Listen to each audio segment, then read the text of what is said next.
અને સ્વાગત છે તમારું પૂનમ્સ ફ્લેવર કિચનમાં। આજે હું તમને શીખવાડવાની છું અળવીના પાન અથવા તો ઘણા લોકો આને પાત્રાના પાન પણ કહે છે, એની ભાજી શીખવાડીશ। આપણે પાત્રા તો આમાંથી બનાવતા જ હોઈએ છીએ, પણ ભાજી ઘણા લોકોને નથી ખબર કે આમાંથી બનતી હોય છે। તો આની ભાજી બહુ જ સરસ બનશે, એનો ટેસ્ટ અસલ પાત્રા ખાતા હશો એવો જ આવશે અને એ છે ઇઝીલી બની જશે। પાનને મેં સરસ ધોઈ લીધું છે, પછી આ રીતે ઊંધું કરી દેવાનું અને આ રીતે જે જાડી જાડી નસ હોય એ છે એ આપણે આની કાઢી લેવાની છે। ઘણીવાર છે સાઈડમાં પણ હોતી હોય છે, એ પણ તમારે કાઢી લેવાની છે। અને મેં ઓલરેડી બધા પાનની નસ કાઢી અને એને આ રીતે ઝીણા ઝીણા આપણે ભાજી કરીએ એવા સુધારી લીધા છે। મેં અહીંયા ગેસ ઉપર એક કડાઈ મૂકી દીધી છે। કડાઈમાં 2 મોટા ચમચા તેલ મૂકેલું છે। તેલ આપણું સરસ ગરમ થઈ ગયું છે। ત્યારબાદ આપણે એની અંદર નાખીશું અડધી નાની ચમચી જેટલી રાઈ, 5 ચમચી જેટલું જીરું, 1 નાની ચમચી જેટલા તલ। ત્યારબાદ આપણે એની અંદર નાખીશું 2 લીલા મરચાની પેસ્ટ। ત્યારબાદ 1 ઇંચ આદુનો ટુકડો છે, એને પણ મેં ખમણી લીધો છે। 2 ચપટી જેટલી હિંગ નાખીશું, અડધી નાની ચમચી જેટલી હળદર નાખીશું અને આ બધું સરસ મિક્સ કરી દઈશું। ત્યારબાદ એની અંદર આપણે જે આ અળવીના પાન અથવા પાત્રાના પાનની જે ભાજી સુધારી છે એ આની અંદર નાખી દઈશું। આનો ટેસ્ટ છે એકદમ પાત્રા ખાતા હશો એવો જ આવશે અને આ ઇઝીલી બની પણ જશે, મહેનત નથી લાગતી જરા પણ આની અંદર। અને મોટી મોટી નસો હોય એ કાઢી નાખવી, પાન હોય કૂણા કૂણા એ સુધારવા। ત્યારબાદ આપણે એની અંદર મીઠું નાખીશું। મીઠું પહેલા થોડું ઓછું જ નાખશું કારણ કે આ પાન છે એ હમણાં ગળી જશે। ત્યારબાદ આપણે એને સરસ મિક્સ કરી દઈશું।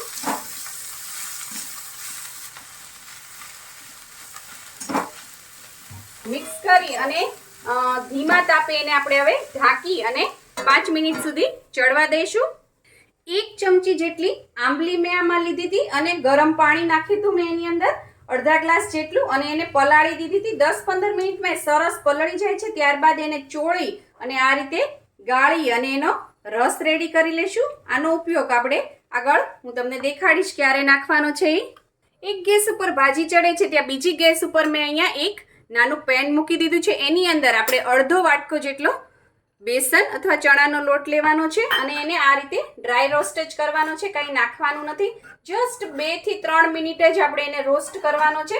આ રીતે રોસ્ટ કરીને નાખવાથી ભાજીનો ટેસ્ટ છે બહુ સરસ આવે છે અને ચણાનો લોટ છે જલ્દી ચડી પણ જાય છે। તમારે રોસ્ટ ન કરવો હોય તો પણ ચાલે, પણ જો તમે આ રીતે શેકીને નાખશો તો બહુ જ સરસ ટેસ્ટ આવશે। 2 થી 3 મિનિટમાં જ તમને સરસ શેકાવાની સુગંધ આવવા મળશે, એટલે તરત જ ગેસની ફ્લેમ આપણે બંધ કરી દેવાની છે અને આને ટ્રાન્સફર કરી દઈશું એક પ્લેટમાં અને આને છે ઠંડો થવા દઈશું। આ રીતે ફેલાવી દઈશું અને એને ઠંડો થવા દઈશું અને એને ત્યારબાદ ચાળી લેશું।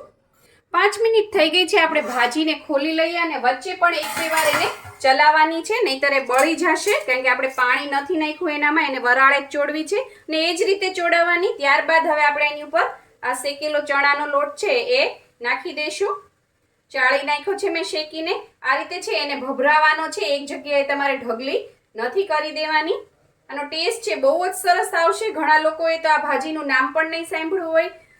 આ રીતે લોટ નાખ્યા બાદ ફરીથી એને ઢાંકી દેવાનું છે ને હવે 2 જ મિનિટ રાખવાનું છે કારણ કે લોટ ને ભાજી બે એકદમ શેકાઈ ગયેલા જ છે। આપણે જસ્ટ ખાલી એને 2 જ મિનિટ રાખવાના છે, થોડુંક વરાળે બફાઈ જાય એટલી વાર જ। 2 થી 3 મિનિટ થઈ ગઈ છે, હવે હું આને ખોલી લઉં। જો આપણે શેકેલો લોટ નાખ્યો હોય તો ચડતા વાર નહીં લાગે, કાચો લોટ પણ નાખી શકો છો પણ એને ચડતા વાર લાગશે ને ટેસ્ટમાં પણ થોડો ફેર આવી જશે। ત્યારબાદ આ જે આંબલીનું પાણી રેડી કર્યું હતું એ હું નાખીશ। ઘણા લોકોને આંબલી નથી સતતી તો તમે લીંબુ પણ નાખી શકો છો।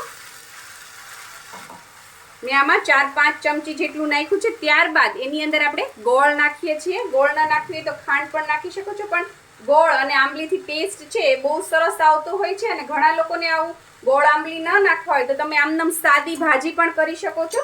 ત્યારબાદ એની અંદર આપણે નાખીશું 1 નાની ચમચી જેટલું લાલ મરચું પાવડર। આપણે ઓલરેડી લીલું મરચું નાખેલું જ છે।